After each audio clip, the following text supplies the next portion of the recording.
বন্ধুরা, বিগত ১-২ মাস হলো দেশের প্রেক্ষাপটে আপনারা দেখছেন এবং শুনছেন, প্রতিদিনই আমরা খবরের কাগজে, বিভিন্ন ইলেকট্রনিক্স মিডিয়ায় দেখতে পাচ্ছি যে ধর্ষণের মতো একটি বিষয় বারবার আমাদের বিবেককে নাড়া দিচ্ছে। প্রতিদিনই এই জাতীয় খবর আমাদের সামনে আসছে। এ কারণে এই ধর্ষণের ইতিমধ্যে এই বিষয়ে এর সাজা কিভাবে দ্রুত বিচারের রায় দেওয়া যায়, এ সমস্ত বিষয়ে ইতিমধ্যেই দেশের আইন প্রণেতা বা সরকার এই বিষয়টি নিয়ে খুব গুরুত্ব সহকারে ভাবছে। এখন শুধু সরকার ভাববে, আপনি বসে থাকবেন তা নয়। সরকারের পাশাপাশি আপনার আমারও কিছু দায়িত্ব আছে। এ কারণে আমি বলতে চাই, যাদের মেয়ে সন্তান আছে, সে হোক মেয়ে শিশু অথবা প্রাপ্তবয়স্ক মেয়ে, সবারই কিছু সতর্কতা অবলম্বন করা দরকার। মেয়েদের অভিভাবক যারা আছেন, বাবা মা, তাদের আরও বেশি সচেতন হওয়া দরকার। এ বিষয়ে কিছু সতর্কতা আমার কাছে মনে হয় অবলম্বন করলে হয়তো আপনার মেয়ে শিশুকে আপনি এই ধর্ষণের হাত থেকে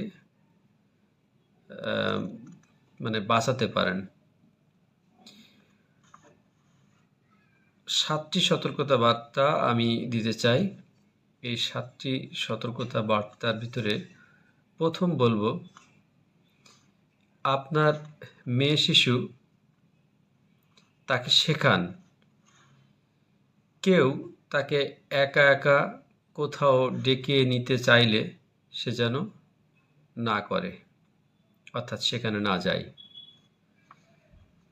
কোনো খাবার বা কোনো গিফট অন্যের কাছ থেকে নেয়ার লোভে একাকী যেন সে কোথাও না যায়।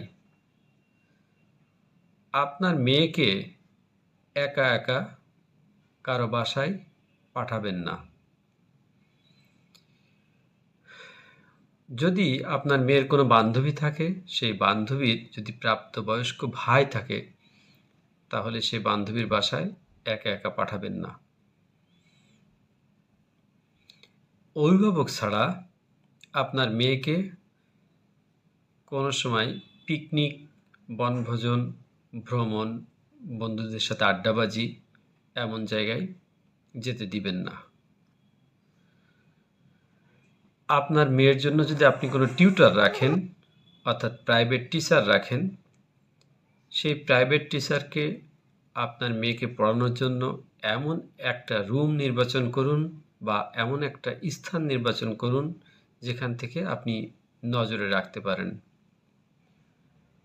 আপনার মেয়েকে বা কন্যা সন্তানকে সন্ধ্যার পর একা একা রাস্তায় বা কোনো মার্কেটে যেতে দিবেন না।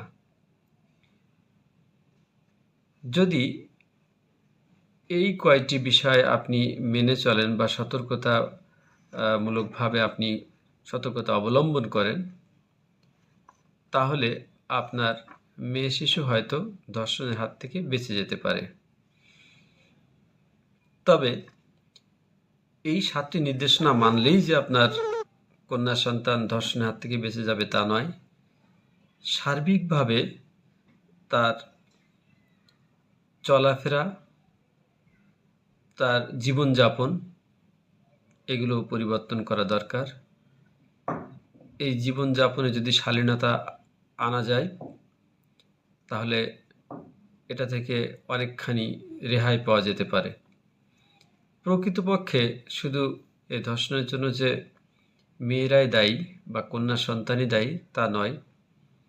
এর জন্য অবশ্যই পুরুষ সমাজ, আমাদের সমাজ ব্যবস্থা অনেক বেশি দায়ী।